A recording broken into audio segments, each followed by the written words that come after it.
everyone, and welcome to this episode of Nonprofit Executive Spotlight brought to you by Rogue Tulips Consulting. I'm your host, Cecilia Sepp. I'm a certified association executive, and I'm the principal and founder of Rogue Tulips Consulting.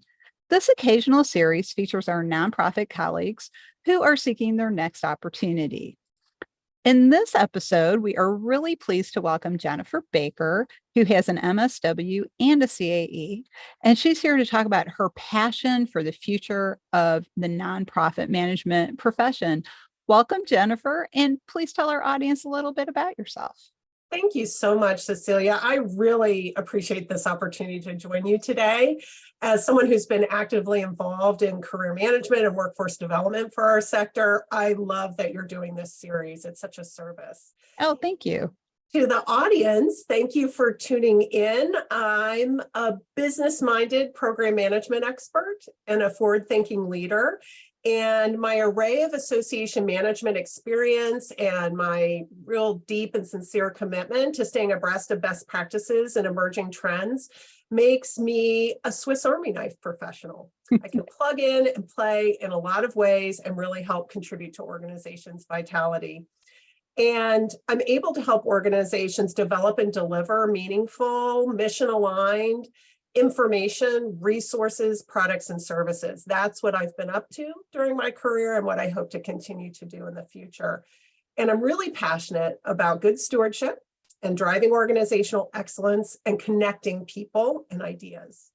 And, you know, we've all heard that saying, Cecilia, about no margin, no mission. And I believe that we need to practice good business approaches in association management for sure. But with this said, I really think we shouldn't lose sight of the fact that associations are social enterprises and they're seeking to make a long-term difference. They're here for the long term. They have big visions, big goals. And so I really think our role and goal as staff is to be helping organizations that we work for be built to last. Why we journey with them. We're stewards. And so this means understanding that we're working for something that at one level is unchanging, but that doesn't mean the means to achieve it are unchanging. And that's where we come in, where we bring in our passion and our ideas. Where I like to be is working with a team of folks who believe the same thing and really infuse ideas from an array of fields and disciplines to help us ensure the organization is there and that we do as much good as we can while we're there. And that is a wonderful summary of your background. And I have to say, I love the term Swiss Army knife because we so often use the word generalist, but I think that is so much more descriptive of a person like yourself and the professional acumen that you could bring to any nonprofit association. Now, as you and I were getting ready for this episode, you mentioned that you are really very interested in workforce issues and workforce development issues and how you can bring your programmatic management background to an organization with a program like that. Could you share a little bit more about what that actually might mean for an association? Yes, that's an interesting topic these days. And what I think associations are uniquely positioned to do is provide folks with intro to careers, to provide folks with ongoing knowledge. It's something we in the field, in the association management space, take for granted, but it's really interesting. I have been working on my certified workforce development professional certification, and through that have gained exposure to this country's workforce development system and the ecosystem. And it is really interesting where associations are and where they aren't. And frankly, they're not as plugged in to that workforce ecosystem as maybe they could be. And we know that there are some organizations that are representing professions and industries that are struggling to find that next generation of workers. We know that there are emerging fields out there, and I think there are great opportunities beyond the traditional a set of activities that associations may engage in, offering conferences, meetings, very specific certifications. There's actually opportunities to plug into this bigger world out there and expose more people to some great professional pathways that they may not be aware of. And it could also help the association find new sources of non-dues revenue and new ways to get their message out and move their vision forward. Well, and that's one specific example of your many interests and many abilities to bring all of this together for an organization. So you were recently in a position at an association's for-profit subsidiary, but you had mentioned that you also had been part of other areas of nonprofit organizations. So in addition to that work, which might seem to some people to be business development in the for-profit subsidiary, which it is, it falls in that bucket of non-dues revenue. So we know you have that as well. So what are some other areas of nonprofit management that you've worked in besides non-dues revenue and business development type areas? Thanks for asking that, Cecilia, because I think sometimes you're right that for-profit subsidiary lens puts you into that category. And I love the fact that I had that opportunity. 1 foot in the for-profit, 1 foot in the nonprofit. It's really boosted my business acumen. And as I said, I believe we all need to bring that, regardless of where you sit in the organization. But my experience has really given me an enterprise-wide perspective. I've been involved in governance activities. I worked in the executive office alongside the CEO and deputy executive director. I had opportunity to do international affairs. I have done special projects, which included doing a summit for bringing together a broad array of people with perspectives to inform the future of a profession. I did risk management and member benefits work, and in that risk management had exposure to practice issues and liability issues. So have a real sensibility around healthcare, and also have done, of course, membership and a lot of marketing. Everything from writing copy to marketing automation, learning about it and getting it implemented, working with an array of consultants and contractors and industry supplier companies as well. So I feel like I bring, that's why I describe myself as a Swiss Army knife professional. I can bring to a program management role and to my management role a lot of different kinds of experiences. And my network of folks is really broad as well. Then one of the things that I love to be able to do is stay widely read, keep abreast of things so that I can infuse those ideas. And I have really a wellspring of that because I've been able to tap into reading and articles and a whole bunch of things from stuff outside our usual purview. So that's been well, great. I know what you mean about that because I often quote The Art of War by Sun Tzu, which is not necessarily on the CAE resource list. So I understand that. So, well, that is, again, another great summary of all the really wonderful background that you have.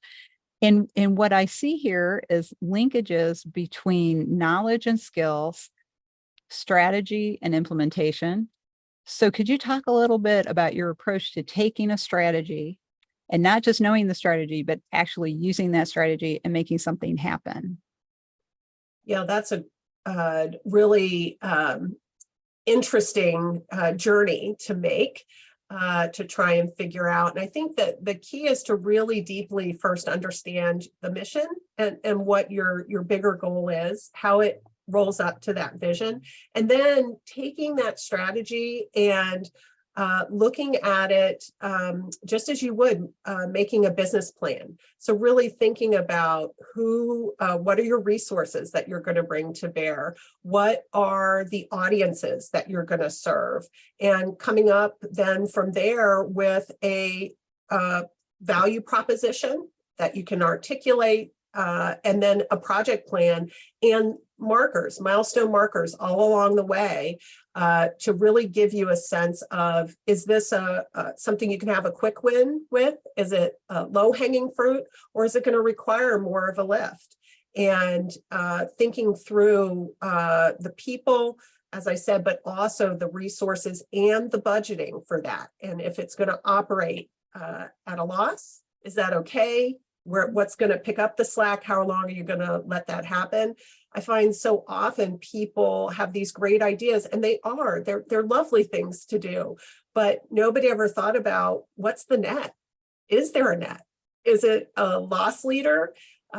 Is it going to be something that'll help you sell other products and services, or promote make wins in other ways? Because it's not always money where you make your win, Right. but really thinking about those things up front, I think, is essential to taking that strategic notion and moving it into practice. And then finally, really having a really tight plan to launch, and then post-launch measuring and doing that cycle of having it run through, assessing, tweaking and adjusting, and sometimes maybe purposeful abandonment if you realize it didn't work the way you think it's going to. We are getting better at that, I think, collectively. The pandemic forced that, but it is part of that discipline of taking that strategy and turning it into reality. And again, another great comment on taking that strategy, implementation, and all the other things that go into that. And I'm glad you used the term purposeful abandonment, because I think it is something we are getting better at. And I hope we continue to get better at it. I know we're all fearful. We might go back to what we used to do now that the lockdown is over. So here you are, Jennifer. You are a person with a vast background and a lot of experience, a lot of knowledge that you collect across areas. You understand implementation of strategy, not just development of strategy. So what kind of a position are you looking for now? So are you looking for that big C-suite position? Are you looking to run a program? What are you hoping to do next? I've given that careful thought, and I really appreciate you asking me that. I really love being able to work in the space between the C-suite and the frontline staff, being in that senior level management area where I'm able to be a C-suite thought partner, to be thinking about the strategic direction of the enterprise and what I'm working on.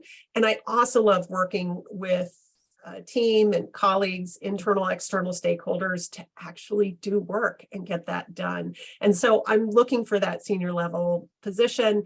And I'd like to work at an organization that's involved in capacity building, that is mission focused, and is working on building capacity of individuals who are addressing a societal issue or trying to create a societal good, or working on the issue itself. So a health issue like Alzheimer's, or working with the military and veterans and helping them deal with things like PTSD. So it really, for me, it's about the mission of the organization, and it could be a professional society, a foundation, or even potentially a for-profit organization, depending on what the product or service is, and the focus of that organization. But really hoping to be able to find something where I'm able to leverage the skills that I have and help be a part of the team that's developing and delivering really meaningful products and services and information and resources. I hear you use two words over and over, and they're help and opportunities. And I think those are the two things that all nonprofit organizations are interested in, finding opportunities to help. So if you made one statement about your professional outlook, and when I say your outlook, I mean how you look at what we do as nonprofit management professionals, what is your statement of how you approach your career and your professional life? So my mantra is better than it was. And I think that's what associations are all about. They're about helping individuals become better than they were before they interacted with the group. They're about helping the world become better.